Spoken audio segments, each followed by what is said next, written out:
Hey, what is going on, guys? Cholo Tolentini here, and welcome back to where we take awesome out of the box. Happy New Year, everyone, and hello 2021. So last week, we did a cap-off of our top 5 best budget smartphones under 10,000 pesos. Now we're gonna do the same thing, but with a 20,000 peso and below price bracket. There are a lot of good phones in this price segment, so we made sure to include some truly great ones in this list, just in case you haven't already bought a phone. And without further ado, here are our top 5 best smartphones under 20,000 pesos. Once again, please note that this is in no particular order. Number 1, the Huawei Nova 7 SE at 17,999 pesos. Just like other Nova smartphones in the past, the device comes packing powerful hardware, new features, and more importantly, 5G connectivity, future-proofing it as local operators roll out 5G services. I know we sound like a broken record, but Huawei sure knows how to make good-looking phones. This particular one comes in a variety of colors, but we got ours in space silver. The camera module is stacked vertically and is tucked to one side. The fingerprint scanner is embedded on the side, pulling double duty as the power button. The phone sports a 6.5-inch Full HD Plus LCD display with a punch hole notch on the upper left for the 16-megapixel selfie camera. The phone supports Super Night Selfie, for those nights out in the town when the world is safer again. No fast refresh rate here. The phone uses a plain 60Hz refresh rate panel.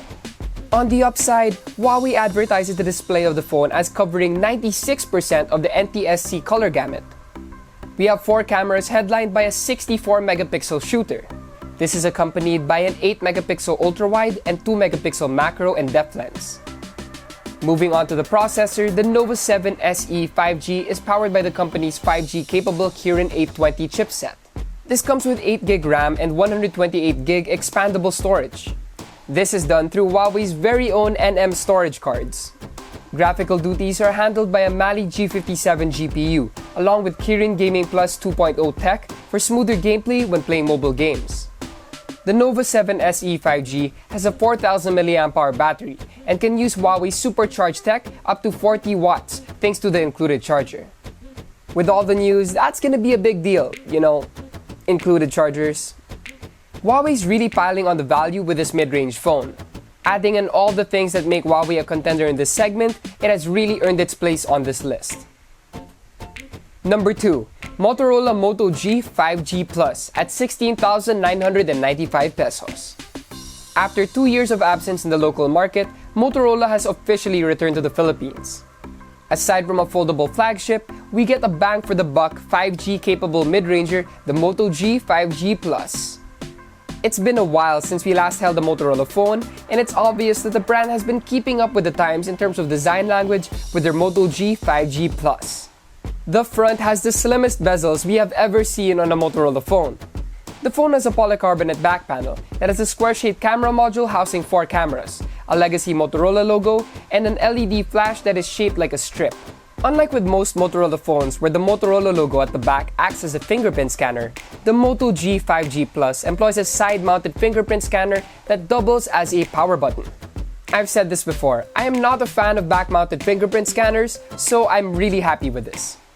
The Moto G 5G Plus has the largest display ever on a Motorola phone, measuring 6.7 inches. You get full HD resolution and a 20:9 aspect ratio.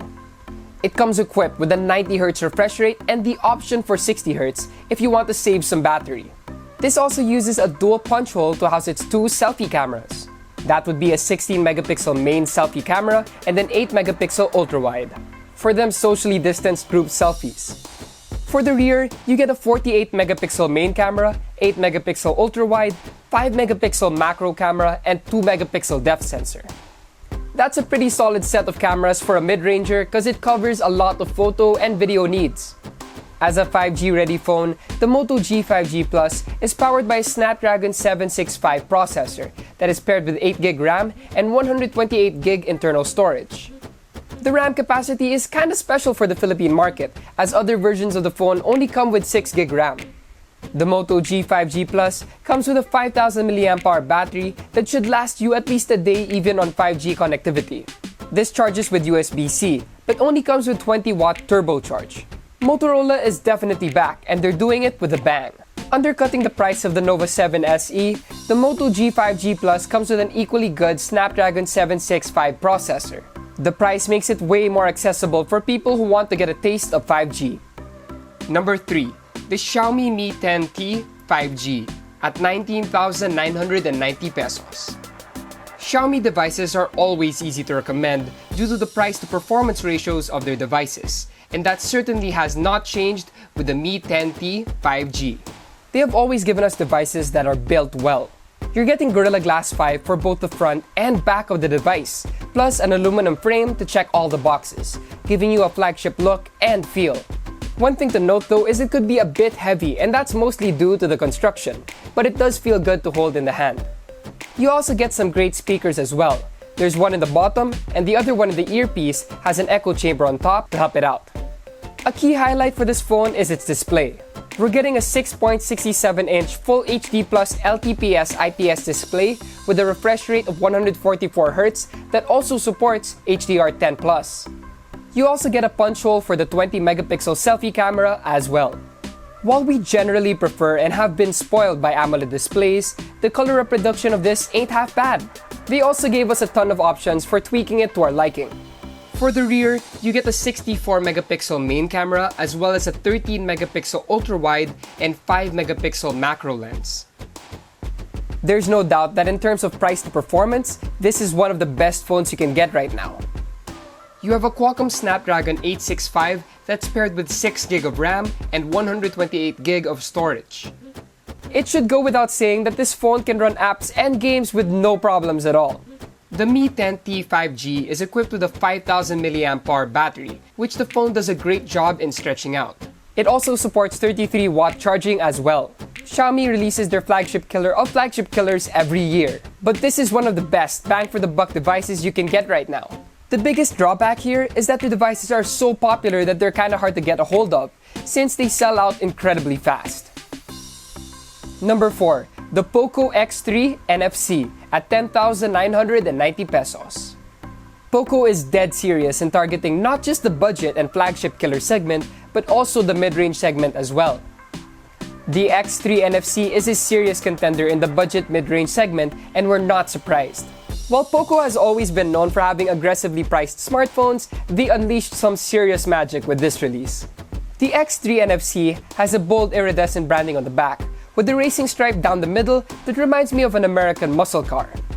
However, one thing that's polarizing in terms of design is the camera array of the X3 NFC. It's huge, and the phone itself is a bit heavy because of the battery size. It has a 6.7-inch screen and utilizes an IPS display at Full HD Plus resolution. You have a punch hole in the middle for the 20-megapixel selfie camera. What's so surprising and impressive about the screen is the fact that it supports a 120Hz refresh rate. That being said, it has pretty standard picture quality and you might have a bit of a problem using it outdoors. We're happy to say that it is Widevine L1 certified, so you can enjoy Netflix in high definition. Pair that with the stereo speakers and you have a pretty solid media device. For the cameras, we have a 64-megapixel camera usually found in the 15,000 pesos segment. We also have a 13-megapixel ultra-wide, 2-megapixel macro, and depth sensor. The X3 NFC sports a Snapdragon 732G processor and is paired with a generous 6GB of RAM and up to 128GB of storage. It was the first phone to launch with this chipset. The chipset performs better than the Helio G90T and Qualcomm's very own Snapdragon 730. The 5160 mAh battery was definitely a good call and makes the added weight plus width of the phone worth it. It lasted pretty long despite the 120Hz refresh rate, and it also supports 33-watt fast charging. This phone is the cheapest on the list, but is definitely not pulling any punches when it comes to features, hardware, and everything the Poco X3 NFC brings to the table. Now, before we get to the final entry, we're gonna take this moment to acknowledge a great phone that did not make it to the list, but still deserves an honorable mention.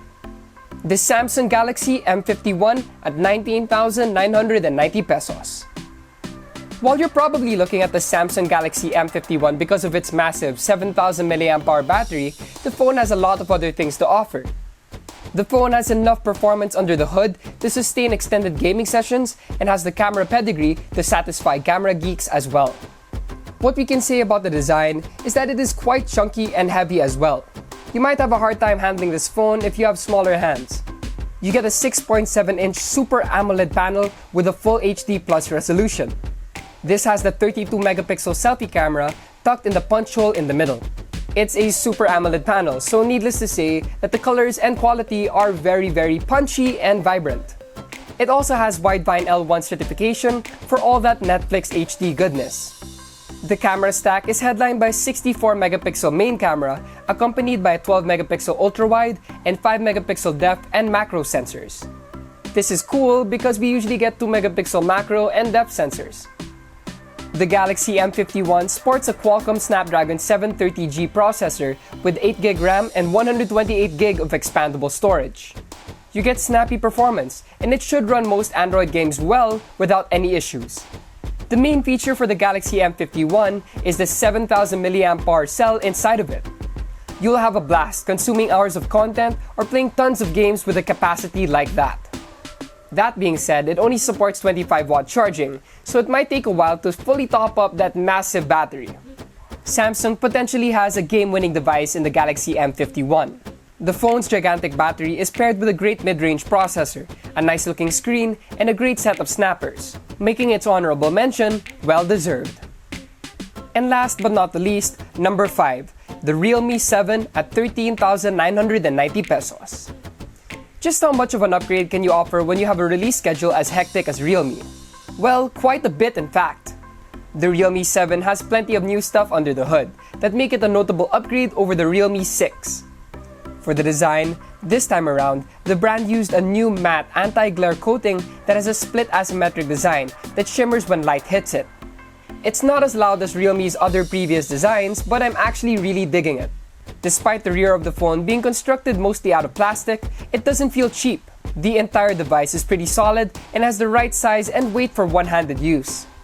For the display, you're looking at the 6.5-inch Full HD Plus LCD panel. This has a punch hole notch tucked on the upper left side for its 16-megapixel selfie camera. Happy to say that it sports a high 90Hz refresh rate, which helps make usage feel smooth and snappy.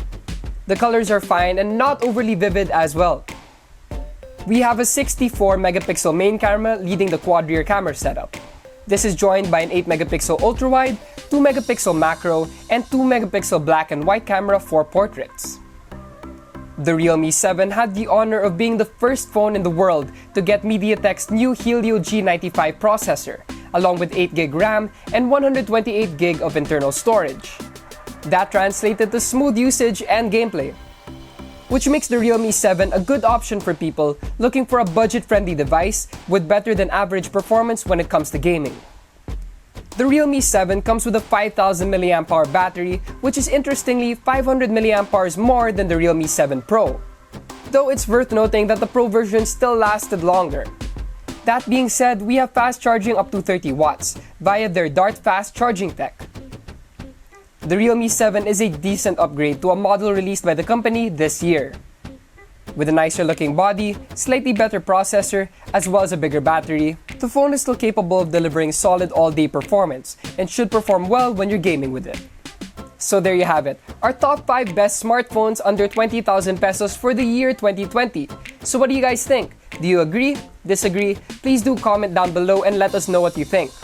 We have articles on all of these phones and Unbox.ph, so please do check those out. Also, don't forget to like, comment, share, and subscribe if you enjoy our videos. Hit the notification icon if you want to get them updates when we drop them videos. Once again, I am Cholo Tolentino, and I'll see you guys in the next one.